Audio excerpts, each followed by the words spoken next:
Hey, what are you doing? No, I meant, hey, how you doing? I screwed that up.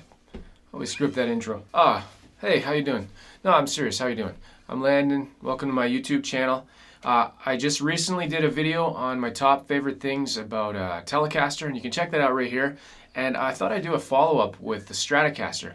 I think if the Telecaster didn't exist, this would be my favorite guitar. I wanted to do like a top 5, but it's hard to keep it to just 5. So I don't remember exactly how many things I have on this list, but they came to mind. I just wanted to let you know about them, and they're in no particular order. So let's just get right into it. First thing I can think of, the double cut easy access, right? Having this right here. Can't do that on a Telecaster.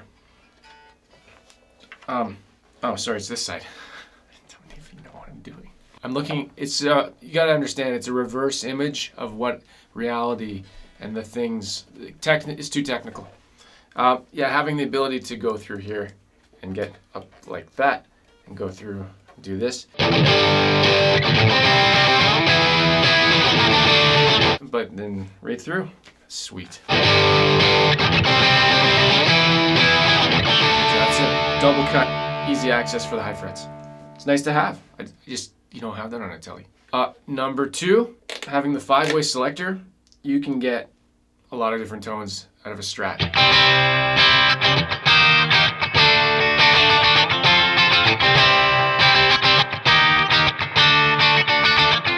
And some people will just stay on one option.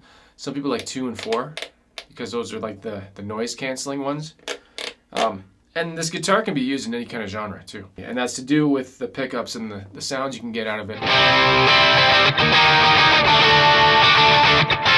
I mean, this thing has been used in every type of music you can think of. Everything. You're probably thinking of deathcore, heavy deathcore, murdercore, you know, those types of genres of music. And this kind of leads to my next one. So, number 3, your favorite guitar hero or artist probably plays or has probably played a Stratocaster.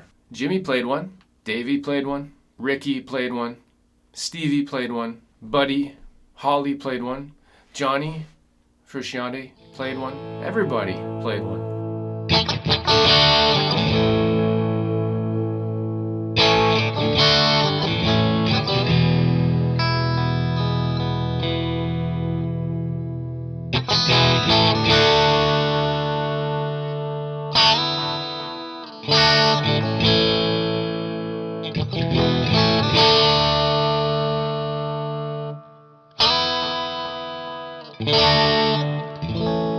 Number 1 reason this guitar is so popular is because so many famous artists use them, and it's very visible, and it's always in the public eye.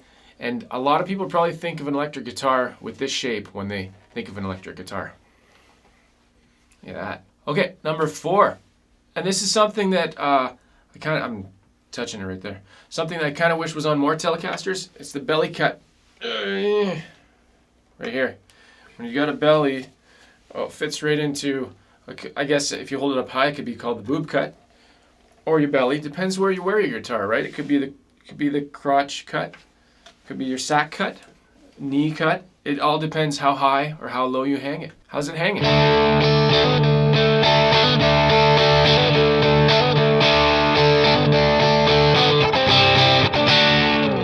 Yeah, that's just a comfort thing, right? A lot of people love that. It looks really cool too. One thing you can't do with this though is you can't stand it up sideways for a picture, because it's just that way anyways. Maybe that way. What is he talking about? Yeah, so number 5, price point.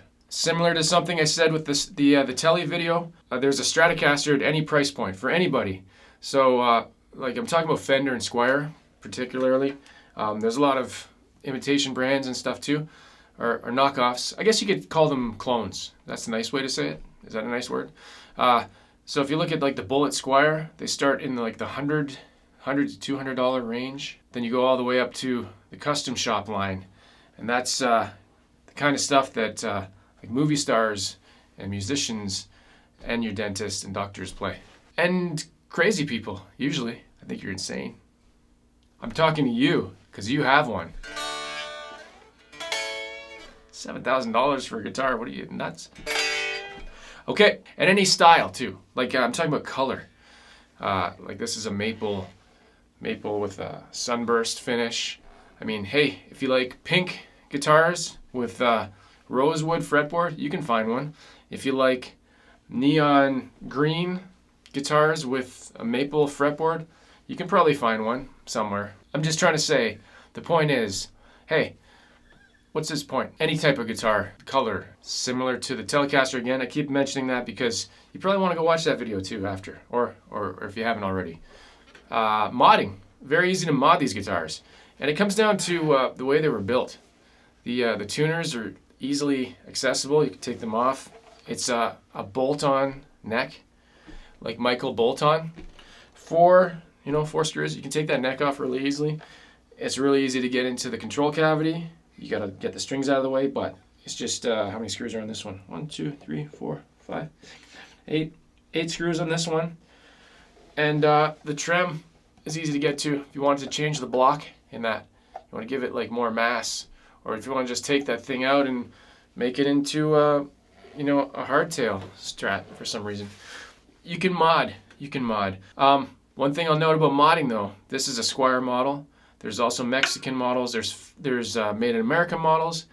Not all the specs fit between all three. So I'm talking about Asian made. I think Japanese, Mexican, and Fender should all fit.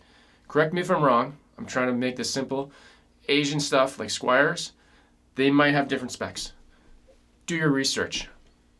I didn't tell you to go mod your guitar. And the last one, number 7. Man, this list could go on forever. The headstock. It's my second favorite headstock. And there's 2 different kinds. There's the classic style, and then this is the 70s CBS style. Everybody boos the CBS for some reason. I think this is like the headstock that people try to emulate. This is the original, so people try to copy it. And here's an example of a copy right here. On my back. Oh, there it goes. This is a Monoprice Strat clone. You see they tried to get the same thing, but they can't because they're not allowed, because I think it's copyright, patented, right? It's patented, or there's a copyright or something. I don't know. Legal talky mushrooms. There you go. That's my 7 things. What a nice even number. Of course, I mean, this list could have been 8 things. It's hard to stop at 7. But then at that point, I'm just making up stuff. I probably, like number 8 could be something like, it could be a table. What? Actually, there's tables. You can get tables. Or like, I can't even stop at 8 because that one's so good. Number 9 would be something like, could be a cutting board. Actually, there is cutting boards. Never mind. Number 10, could use it for bookends. What? I'm just saying things that actually exist. So for me personally, so that's my list. I've owned a number of Strats over the years. I'm trying to think. My first one was like a Mexican Sunburst. Then I had a Mexican HSS, which was like a Lake Placid Blue. That one was beautiful. Sometimes I just get out of playing Strats, but I always go back to them.